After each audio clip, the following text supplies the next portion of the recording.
Historia de la filosofía, por Nicolás Abagnano, volumen 3, 1, sexta parte, la filosofía del romanticismo.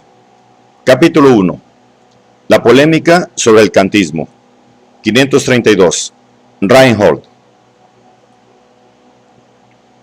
La doctrina de Kant es la gran protagonista de la filosofía del siglo XIX. Presentó nuevos problemas que se desarrollaron en las más diferentes direcciones.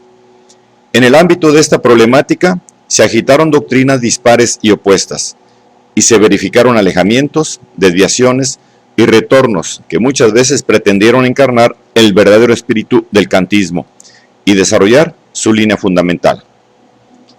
En Alemania, la filosofía de Kant apareció como la conclusión definitiva de una crisis secular del pensamiento humano y el comienzo de una nueva época en la que la filosofía alemana habría debido asumir la función de guía de todo el pensamiento europeo.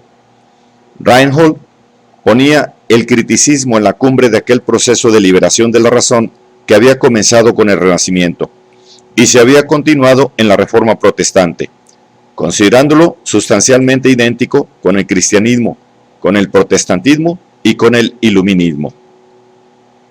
Estas anotaciones fueron aceptadas por gran parte de la filosofía alemana del siglo XIX y llegaron a constituir una tradición historiográfica que solo en los últimos tiempos ha venido a ponerse en duda. El romanticismo las hizo suyas y las amplificó, insistiendo, ante todo, sobre la nueva importancia histórica que el kantismo confería a la nación alemana. Hölderlin podía afirmar: Kant es el Moisés de nuestra nación, que sacándola del estado de relajamiento en que había caído en Egipto, la conduce al abierto desierto solitario de su especulación y trae del Monte Santo la ley eficaz y reanimadora. Carta a su hermano de 1 de enero de 1799. A esta difusión del criticismo en Alemania y, sobre todo, al establecimiento de una interpretación que debía influir poderosamente en su historia ulterior, aportó una importante contribución Karl Leonhard Reinhold, nacido en Viena en 1758 y muerto en Kiel en 1823, que fue profesor de Jena y comenzó a hacer de esta ciudad el centro de los estudios kantianos, donde luego surgieron las doctrinas de Fichte, Schelling, Hegel, Fries, Herbart. Reinhold es autor, además de las cartas sobre la filosofía kantiana, publicadas entre 1786 y 1788 en una revista, ampliadas luego y reelaboradas en 2 volúmenes, de 1790 y 1792, de una obra extensa titulada Nueva teoría de la facultad representativa humana, 1789. Según Reinhold, la filosofía de Kant señala el paso del progreso hacia la ciencia al progreso en la ciencia. En otros términos, marca el punto en que la filosofía se ha transformado definitivamente en ciencia y más allá del cual todo ulterior progreso no conducirá a una nueva filosofía, sino a desarrollos implícitos en el propio kantismo. Y esto ha ocurrido así porque Kant ha fundado toda la filosofía sobre un principio único. Y sobre un principio único no se puede construir sino un sistema único. Este principio único es la conciencia. En la nueva teoría de la facultad representativa humana, Reinhold identifica la conciencia con la facultad representativa y por tanto con la representación. De modo que el principio único y fundamental de la filosofía como ciencia se expresa del modo siguiente. En la conciencia, la representación es distinta de lo representado y de lo representante y refrenda a ambos. De este principio, Reinhold trata de deducir toda la filosofía de los elementos, que es precisamente el análisis de la conciencia. Lo representante y lo representado son el sujeto y el objeto de la conciencia. Sin objeto ni sujeto no hay ninguna representación, de modo que son ellos los que constituyen las condiciones intrínsecas de la representación misma. La parte que en la representación se refiere al objeto es la materia de la representación. La que se refiere al sujeto es la forma de la representación.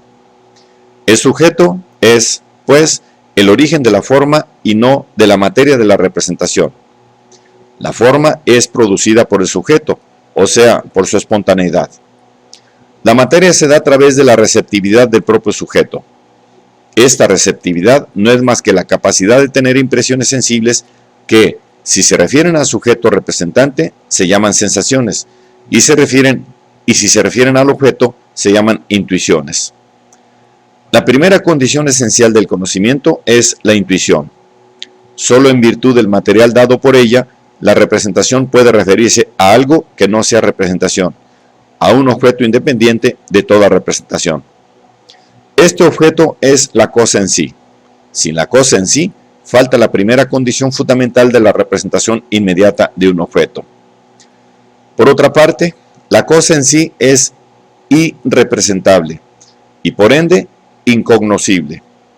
Puesto que no hay representación sin una forma subjetiva, lo que está fuera e independiente de las formas subjetivas no puede ser representado.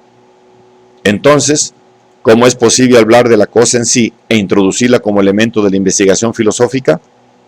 Reinhold responde: la cosa en sí es representable, no como cosa u objeto, sino como puro concepto. Con esta reducción de la cosa en sí a un simple concepto, Reinhold ha eliminado, sin quererlo, uno de los pilares del criticismo y ha abierto el camino a su interpretación idealista. La dependencia de esta interpretación de la primera edición de la crítica, en la que la distinción entre representación y fenómeno se hallaba establecida insuficientemente, aparece evidente. Desde Reinhold en adelante, el objeto de la conciencia aparece como uno de los fundamentos menos discutidos de la interpretación del kantismo, pero un fundamento que permanece ajeno al pensamiento de Kant, tal como se deduce del conjunto de su obra.